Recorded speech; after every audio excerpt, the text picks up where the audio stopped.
Yeah, baby, we're loving that new music. That is the new opener for the Dr. Pat Show. Thank you so much. I keep saying Nick Johnson.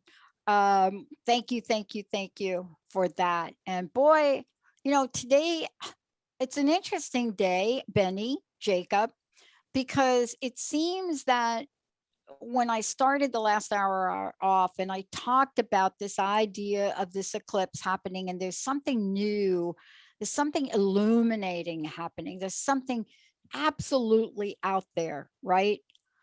What is it though that gets us caught in these little hiccups and sometimes disastrous outcomes? And here's what Nancy Landrum is taking on today, because it is one of the most important things we can learn today in the world. It is about skilled discussions. And even if you're thinking, well, I don't really talk to anybody, you do, because I just had a couple of experiences this weekend. And what it's about is being able to learn a skill and learn how to move and navigate through a number of scenarios or situations.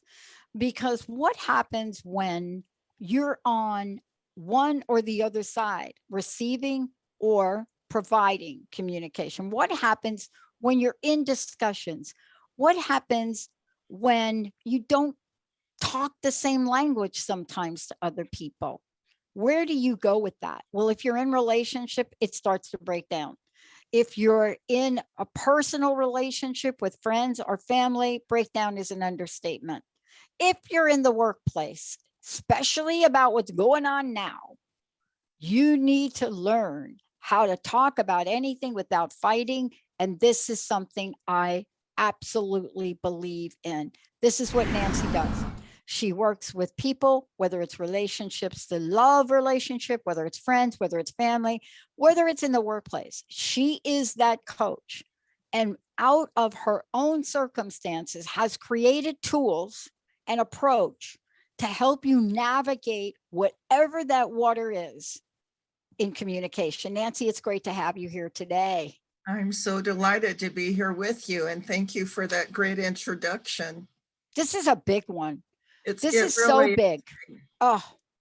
And it isn't for just normal give and take conversations when there's not an issue at stake. But when there's a conversation where you have an agenda, or where one of you gets triggered, your anger gets triggered, or frustration, then it's time to bring in some skills that give you what I call a skilled discussion. Now, the opposite of a skilled discussion is unskilled, and that's where two people are talking, but no one's really listening.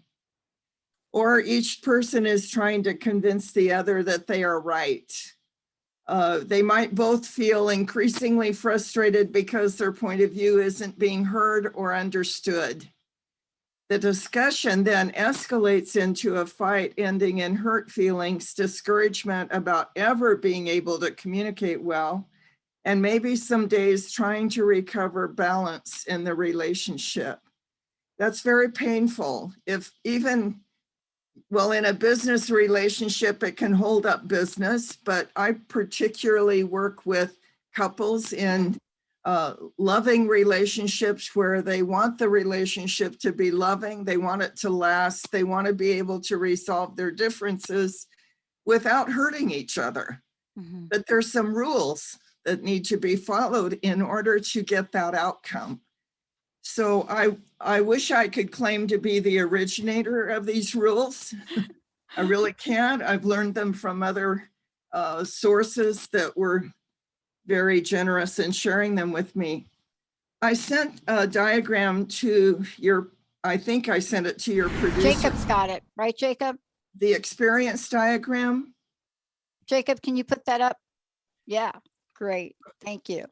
Well, the experience diagram shows at the top events or facts, and we don't fight over facts that we both can see are true. Sometimes we fight over facts that we think are true that maybe we disagree about. But the second level is the thought level. And at the thought level, those are assumptions and presumptions and beliefs and opinions. That's where all fights take place, is on that second level of communication. It's a surface level that functions very well for business most of the time. It functions very well if you're asking your husband to bring home a gallon of milk on his way home from work. But it doesn't work very well if you have a conflict that needs to be resolved. In order to get to the deeper levels of communication, you have to go into feelings, concerns, and desires. And that seems to be the barrier to many people being able to dive from. The opinion level is not a very vulnerable level of communication. When you go into the feeling, concerns, and desires, you're being quite a bit more vulnerable. Yeah. So this is how it goes. The skill discussion is very different from quote unquote a normal discussion. There's a format to follow that's designed to give both persons safety and a chance for both persons to be heard, to say what they need to say, and to be understood. Obeying the rules of a skill discussion is a lot like putting on a seatbelt and shoulder harness to keep you safe in the car. The rules make it much easier to avoid the hurtful collisions experienced in many conversations. Every well-known successful communication skills program has some version of what I call a skill discussion. For number one, there's only one speaker and one listener at a time. And in my version, you use a talking stick to keep clear who's the speaker and who's the listener. So when you change roles, you pass the talking stick back and forth. So when you're the listener, your only job is to listen for the purpose of understanding the speaker's point of view. And this is very challenging for most of us because we want to interrupt, we want to break in, we want to make sure that our side of the argument is heard. But when you do not have the talking stick and you're the listener, your job is to try to put yourself in the speaker's shoes and understand the issue from the speaker's point of view. And then periodically, the speaker and listener trade roles. They continue to exchange roles until both feel heard and understood. And many times, just feeling heard and understood resolves the issue. Yeah. That's what our primary need is. Just hear me and understand where I'm coming from. And the goal is not necessarily to agree, but to understand each other and have empathy for the other's point of view. So I'm going to jump around a little bit on my outline, Dr. Pat. Yeah, I'd love for you to do that because there is, there's a thread of what you're saying. And one of the things that I know you're going to get to, and that is blocks to successful skill discussion, right? Yes, absolutely. So can you just comment on just one thing that I think gets overlooked a lot? You and I are having this conversation today. And this, I've already told you how powerful this is and how important it is to learn. If I'm sitting here and I'm listening to you and you're speaking and I go, "Ugh," or I roll my eyes. See, we think communication is I'm nodding my head at you And I'm in full agreement. That isn't the case. But body language and expressions, and people have, look, many folks don't even know they're doing them. They've been doing it so long, Right. right? Where even if you have a different communication style, emotionally, those are I'm not listening to you signs, correct or not? Absolutely correct. In fact, on other programs, we've Yeah. talked about the value of treating each other with respect. And when you smirk at someone's comment, or you roll your eyes, or you sigh, what you're doing is creating a very nonverbal, disrespectful response to what they're saying. Yeah. And it shuts down the communication. You're not doing your job as a listener unless you're willing to genuinely try to understand where they're coming from, what their point of view is. So thank you for bringing that up. Yeah. I mean, it goes on a lot. And the only reason I'm acutely aware of it is, like you, I have made more changes in my life in the past, what month are we in? In the past, I'd say month, than I had made in the past 14 years. And Boy, you and I have also had an experience. I mean, I've gone through 2 knee replacements, and boy, if you don't understand the value of communication and discussion, OMG. I mean, seriously, they were going to do the wrong leg. So what I'm talking about is moving from a very practical but emotional, and how do you come to that place where you can communicate without coming in and saying, I can't do anything right, Nancy. I can't do anything. Well, it takes a grown-up, Pat. Dang. we all have a kid inside of us, and that kid only wants their own point of view to be understood and wants it understood right now, and isn't willing to wait and put out the emotional effort it takes to really listen to the other person for the purpose of understanding them. Even if you don't agree with them, it's possible to understand their point of view without agreeing. And that takes an adult. In fact, one of my statements to my couples is you have to go back to kindergarten and be willing to take turns. One of those skills we learned in kindergarten was that you have to take turns with the toys, or standing in line or whatever. Oh my gosh, don't bring me back there. By the way, I'm in a room, you can't see it now, but if you look over to the left, I have 3 talking sticks. And I realized in moving, I've got these 3 beautiful talking sticks and I'm not using them. Oh boy.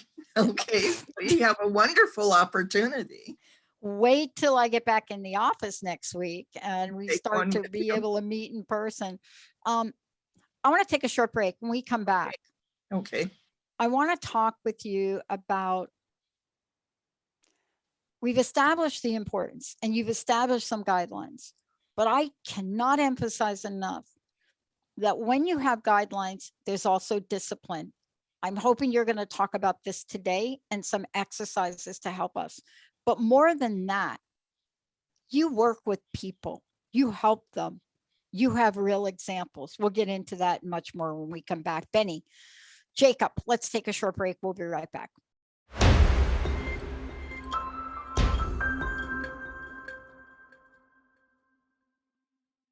Hey, everybody, welcome back. Nancy Landrum joining me here today, Skill Discussions. I want to just say, for those of you just tuning in, there are 2 things I want to say. One, you can go to Nancy's website, nancylandrum.com. And this is really the body of work that Nancy does to really help people fine-tune skills in this area. And it doesn't matter what the situation is. You'll be able to see how she works with couples, how she works in relationships, and what that looks like.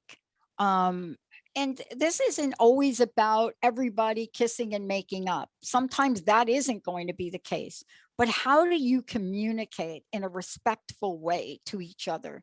How do you get through the good times, the bad times? And this is what she's been doing. You've heard her do previous shows on why she does this and what she's learned from her life. But right now, this topic right here about skilled discussion, it is so very important, because it doesn't matter where you are on the radar of your life. There are things operating now in the world that have not operated before. And so how do you have these skill discussions? Nancy, did I leave anything out that you want to say about how people can work with you?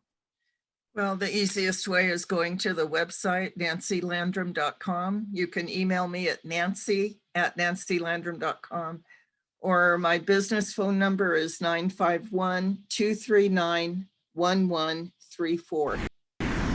So Awesome. thank you. I wonder if Benny, if you'd put the experience diagram back up just for a moment. Okay. Jacob, that's you, I think. Oh, Jacob, sorry. Okay. That's okay. The importance of dropping down into the feeling area is so important, because it tips the balance from a business conversation to a more vulnerable conversation where you develop empathy for each other's position. The importance of feelings is so important that I give my clients a list of a couple hundred different feeling words divided into about 12 categories, such as anger words, happiness words, discouragement words. Mostly arguments are conducted on the thought or opinion level. It's necessary to become more vulnerable by expressing your feelings, concerns, and desires in order for the other person to get a full understanding of your point of view. It's the vulnerability that encourages empathy, which leads to solutions. And here's an example. My clients, Jarvis and Cassandra, were fighting over money. He was very controlling, tight-fisted with money. She wanted more freedom. When they couldn't seem to hear each other's point of view, I asked Jarvis to tell me about his history with money. As he told about the childhood trauma of his family declaring bankruptcy, and then his own bankruptcy after accumulating excessive debt in college, he chose feelings off the feeling list, like he felt humiliated, scared, terrified, ashamed, embarrassed.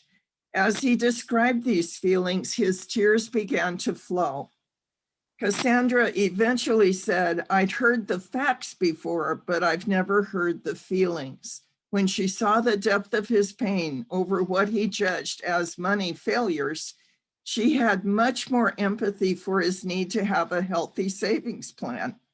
Moving forward, they were able to work out budgeting for both savings and the fund that she wanted much more cooperatively, instead of fighting over the role of money in their lives. That's what happens when one or both persons are willing to drop into that vulnerable area of saying, when this happened, I felt, or when you say this, I feel. Now, I want to make it clear that when you say I feel like, or I feel that, those aren't feelings, those are thoughts, they're opinions. So just because you use the word feel doesn't mean it's a feeling. So if you catch yourself saying I feel like or feel that, switch to a feeling word, which can be said in 3 words. I feel X, period. I feel hungry, I feel sad, I feel abused, I feel happy. Only 3 words, but when you add the words I feel like or I feel that, it's not really a feeling at all. Let's do a real example of this for a moment, because the other part of this is I feel like you. Yes. I feel like you. Nancy and I are laughing. I feel like you, blah, blah, blah, blah. Okay. So let's clarify, because the minute that we go to certain words or certain approaches, it really isn't a feeling anymore. We're moving to blame. Help us with that. It's an accusation. It's an accusation. Those do not get us to open communication. Not at all. They close it down. It's really hard for some people to actually feel. You know, I never cried growing up. And the other day, Linda said something to me like, gosh, your feelings get hurt, so like, are you, what's going on? And I don't think anything goes on. I think if you live most of your life not feeling, because that's really what you had to do, and you grow up in a corporate environment where no crying at work, right? Right. What happens when you actually learn to feel?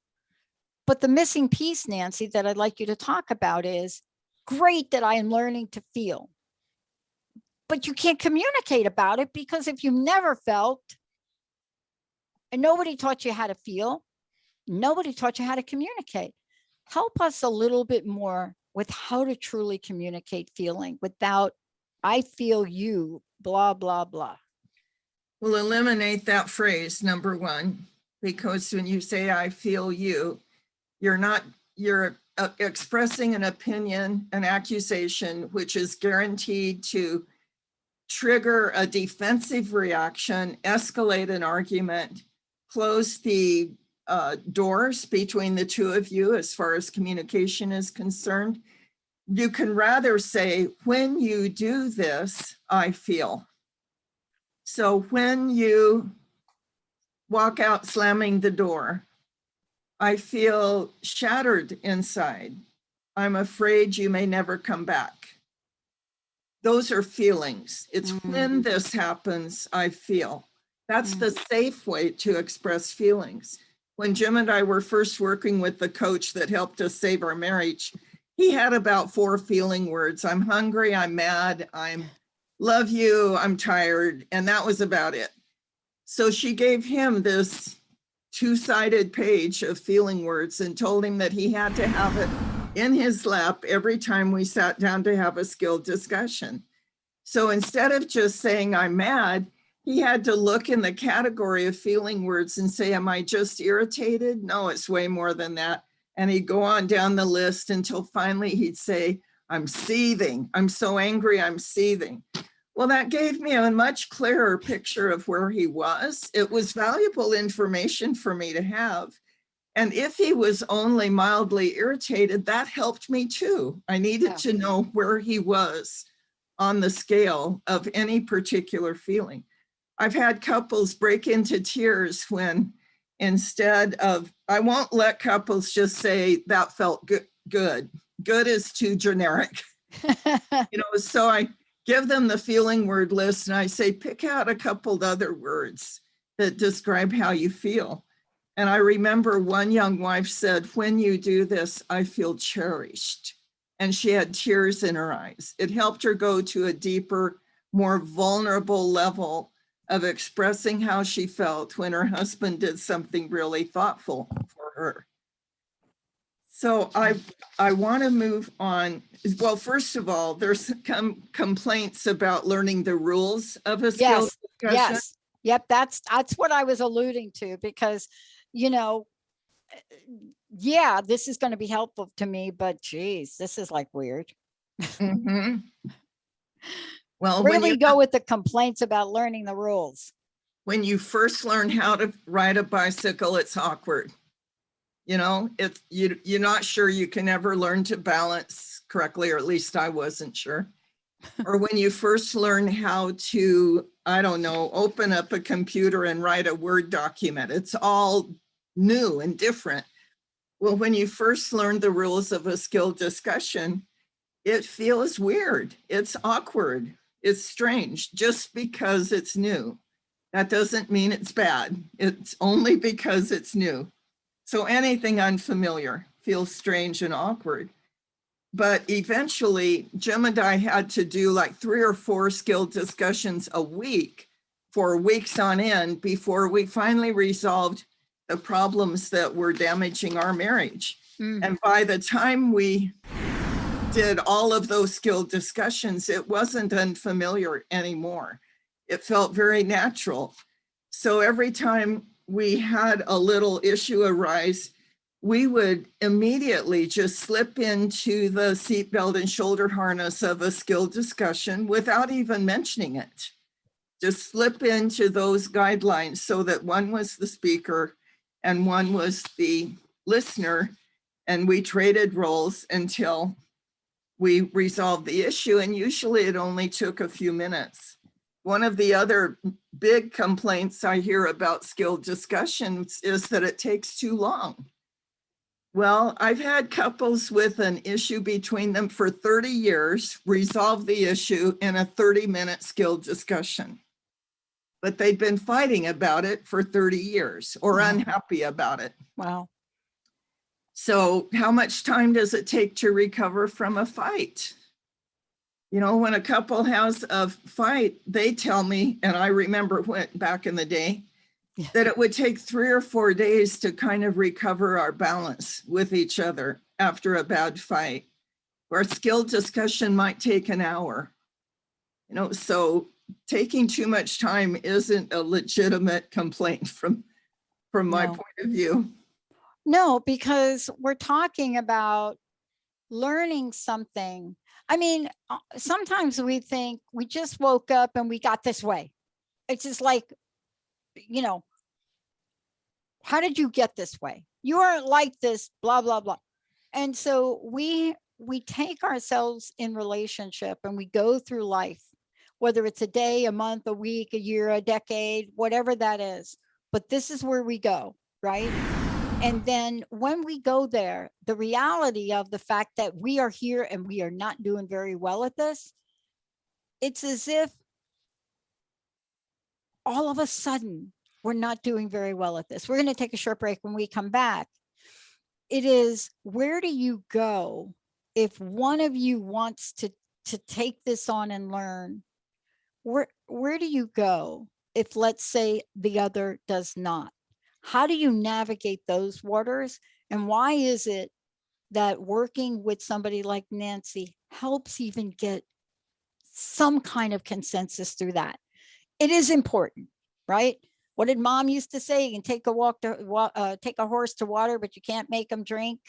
Never understood that till my first relationship. Let's take a short break. We'll be right back.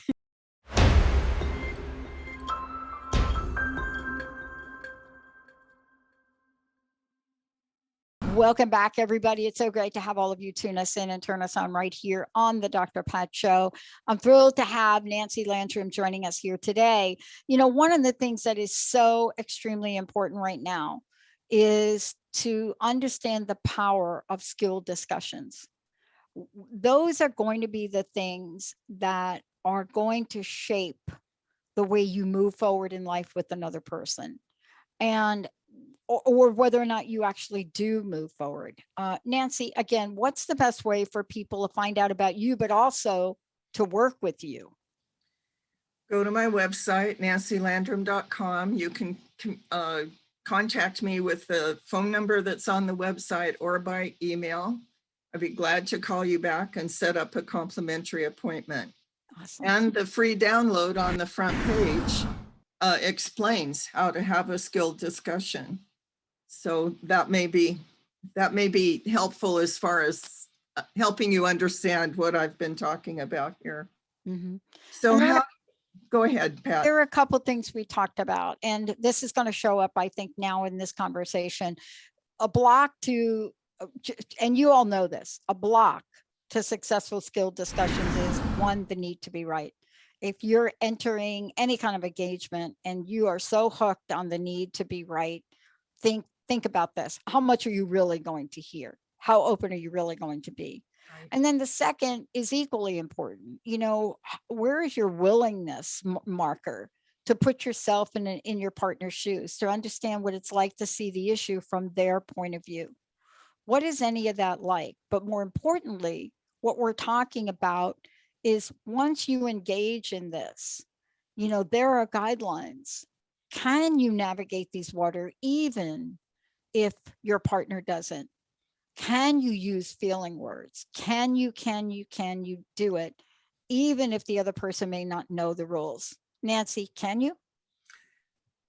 I don't know why this example came to mind, but for a while I was living in a motorhome in my sister's driveway.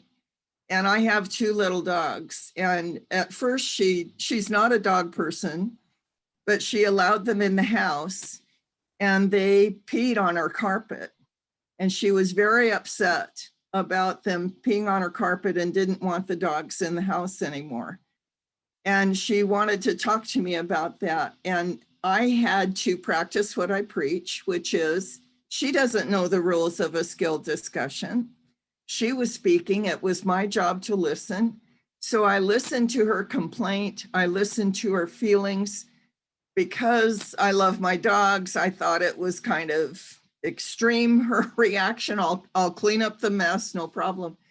But I needed to hear from her point of view what it was like for her to have these critters in her house that she didn't particularly love. And so I would listen and summarize what she had to say and repeat it back to her until finally she ran out of things to say. And while this was going on in my head, I was thinking, why is this such a big deal? You know, the child part of me, why is this such a big deal?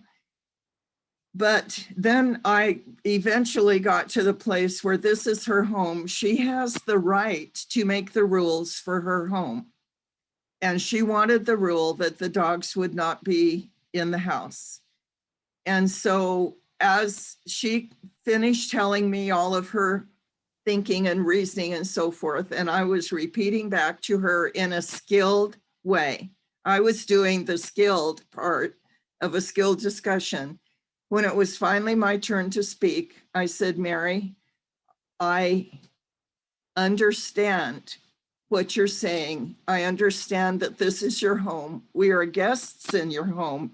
You have every right to make the rules for your home. So the dogs will no longer be invited into your home.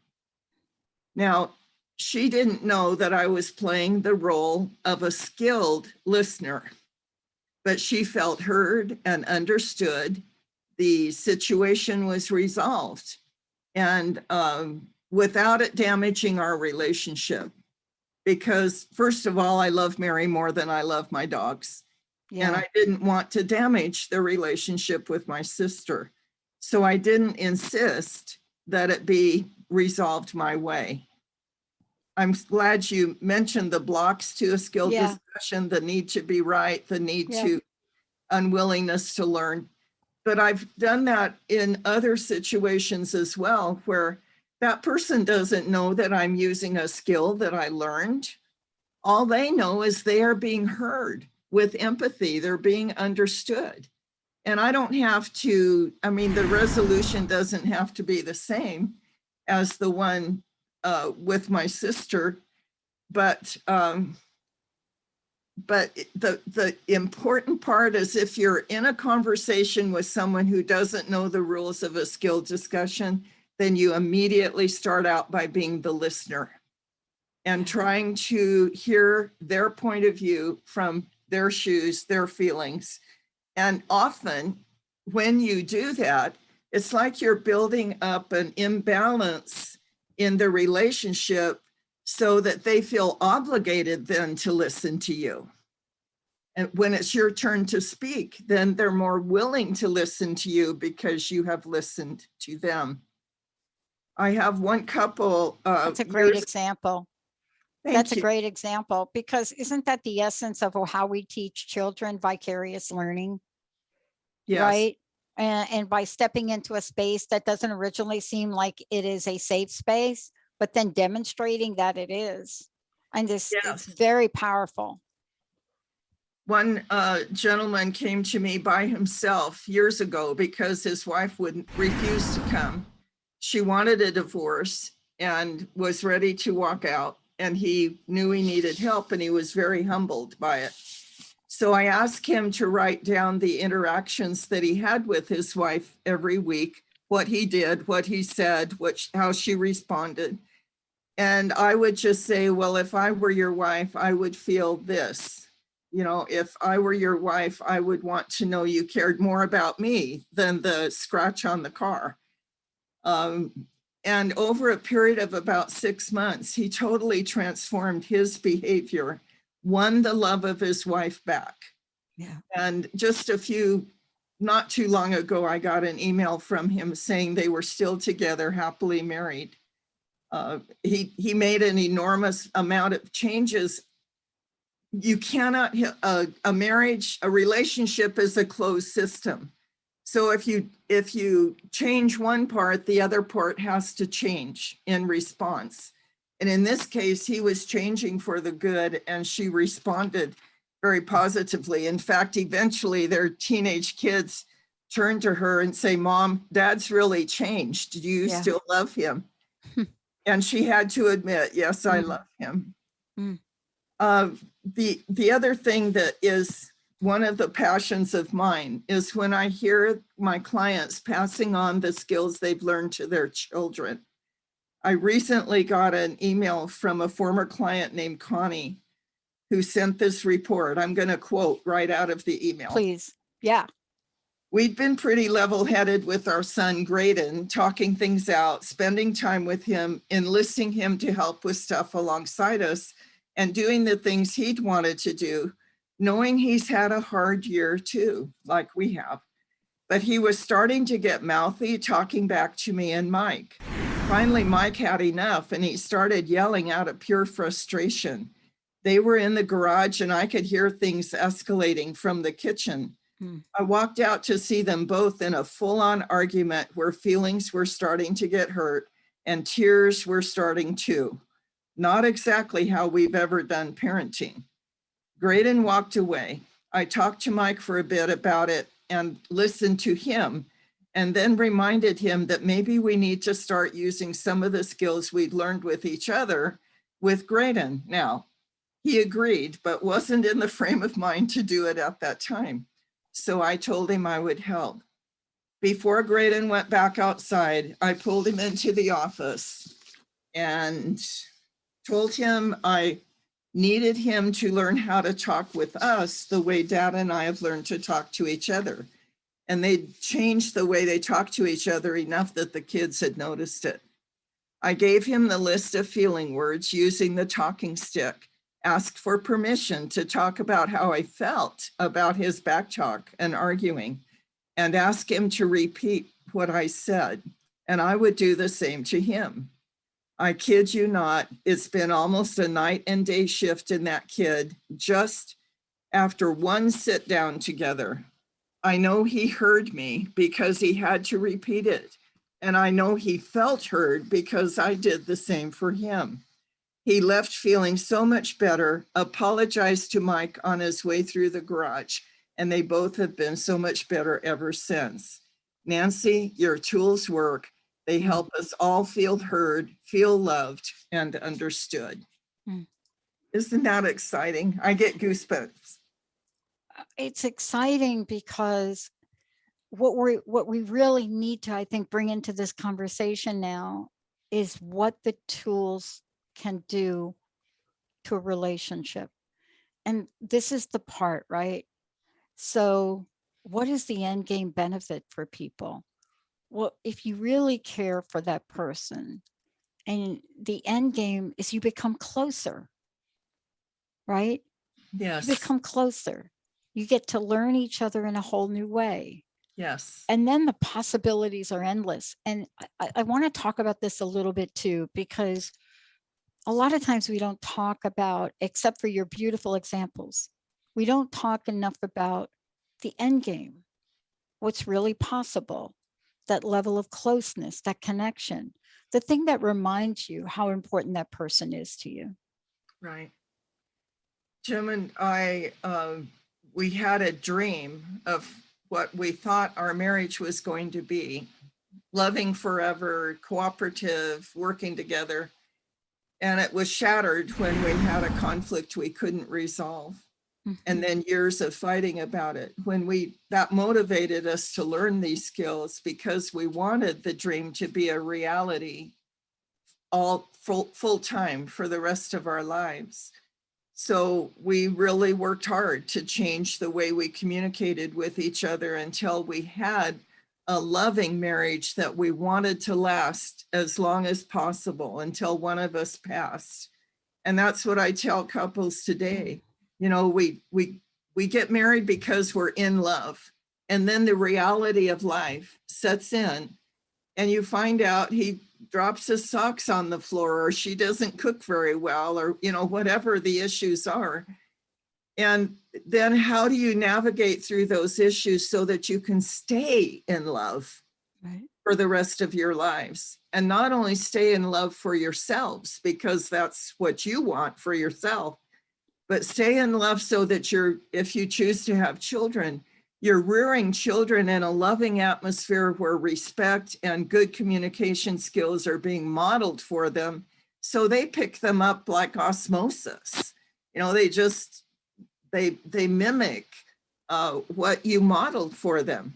They're going to mimic what you model for them one way or another. And many of us were not fortunate enough to grow up in families where respectful, functional, effective communication tools were used. So we, pick up what we saw modeled for us, or what's modeled on TV or at school, or, with our friends. And generally those aren't very good skills. They don't give us the result we want. We want to feel safe and loved, and we want to be able to tell our partner everything, anything, in a respectful way. We want to be able to bring up conflicts and know that it's not going to escalate into a hurtful fight. We want to be able to resolve conflicts in a way that meets our needs, but also meets the needs of our partner, like Jarvis and Cassandra did. But unless you have a good handle on these skills, you won't be able to do that. I have one very good friend who ran a marriage conference every year for many years. And she likes to say that marriage is like football. It needs a rule book. And imagine trying to play football without a rule book, without a playbook. Somebody just hands you the ball and says, win the game. Yes. How do you do that? You need a rule book. And marriage is the same. We need a rule book. Yeah, I love this because quite often we don't understand that we really are in a dynamic that is very similar to sports, or very similar to other things that have guidelines and rules. And the difference is those particular examples, it's very clear. Nancy, in relationships, we have the unspoken rules that, if they don't get talked about, become the underpinnings for things that happen, fights, conflict, right? Resentments that build up. So what we're really talking about here as well is coming up with a way for people to not just heal those wounds, but to prevent them. Yes, absolutely. What I like watching baseball. I'm a Dodger fan. There you go. And quite often when they're unsure of the rules, they, go to a higher authority. They put their headsets on and they call Baccili somewhere and re-look at the play to see whether he was out or safe, or, what rule needs to be enforced in order to move forward in the game. And I find that couples really resist the idea of rules in a marriage. And yet we submit ourselves to all kinds of rules in other arenas.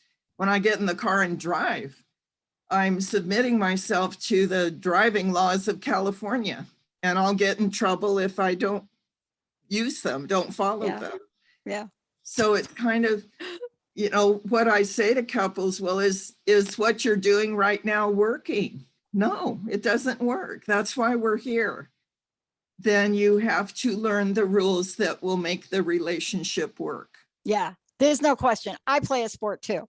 And to be honest, I've seen people lose or be eliminated from a competition because they didn't follow the simple rule of not wearing you don't wear a white shirt in the sport that I play, table tennis. It's a white ball. You don't wear a white shirt. And, you know, when you play a sport like that, the nuances of the rules are really quite, how should I say? They put you on the line. Everything from you've got to throw the ball up certain, I mean, there are rules like that that everybody knows to follow. And here's what we're talking about. When you do know the rules, and then one of you doesn't follow them, if you don't have an effective way to communicate that, that's when things really start to come down. That's when things really start to crash. We have a few minutes left. And actually, I want to ask you about that Okay. because I know in competition, boy, I played a guy that he swore I didn't throw the ball up. So every time I served or made a good serve, he would call me out on it. And without a referee, Yeah. I was doomed. So look, guide us through this last piece. I know we only have a few minutes left, but that's an important piece. Okay. So you're asking, what do you do when your partner isn't following the rules? Is that Yeah, right? and you say, hey, dude, you're not following the rules.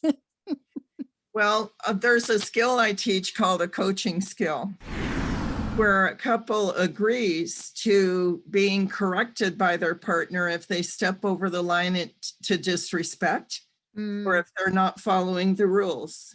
And so Jim and I, as I've said on other programs, my favorite disrespectful way of communicating was sarcastic put downs. Well, when we decided that we would treat each other with respect 24/7, and this was a few weeks before we finally resolved the big issue for us, we also agreed, I agreed, that Jim could ask me for a redo, respectfully ask me for a redo, if I stepped over the line and began to say something sarcastically. And if he did his finger pointing, you did this, you did that, then I could respectfully say, Jim, please say what you need to say without the finger pointing you. And because we had this agreement ahead of time to submit to each other's coaching, we were ruthless with each other as far as holding each other to this line of respect. It was respect that enabled us to regain our love. I call respect the fertilizer of love. It's the medium in which love grows. Without respect, love diminishes, it goes down. So that coaching skill is very important. If you and your partner have not agreed to that, then something you can do is when your partner is disrespectful or not following the rules, you can ask to have a skilled discussion, or just simply say, when you do this, I feel disrespected. When you go to the feeling level, rather than fighting back with counter accusations, then you have a much better chance of getting a positive response. I love it. Nancy, thank you so much for today. Again, let folks know how they can work with you. And I'd love to know your personal message, what you want to leave everybody with today. NancyLandrum.com. It's not Landrum, which often I'm mistaken for a Swedish name, Lundgren. It's Landrum, LANDRUM.com. My personal message is it is possible to have the loving, lasting relationships that you desire, but you'll have to agree to or submit to learning the kind of skills, relationship communication skills that will enable you to have the loving, lasting relationship that you desire. Many couples, when I ask them, is there anyone in your life that has a marriage that you admire and would like to emulate? Some of them say no. Many of them don't know of anyone that has a marriage they would like to emulate, but they still have the dream of a loving, lasting marriage. That's what they want. So I'm telling you, it's possible. I can teach you how. All right. Thank you, Nancy. Thank you so very much for everything you do. I want to thank you all for tuning us in and turning us on. And what we're really noticing, especially about what Nancy talked about today, it's never been more important. Understanding the tools and the skills that we can learn and to really agree to them to ourselves and to another is the difference between a resentment and gratitude and kindness, loving relationships and one that's not. And this is something that you can learn and practice, and you don't have to do it alone. Thank you all for tuning us in. Thank you, Benny. Thank you, Jacob. Thank you to all of you, the best audience in the world. We'll see you next time.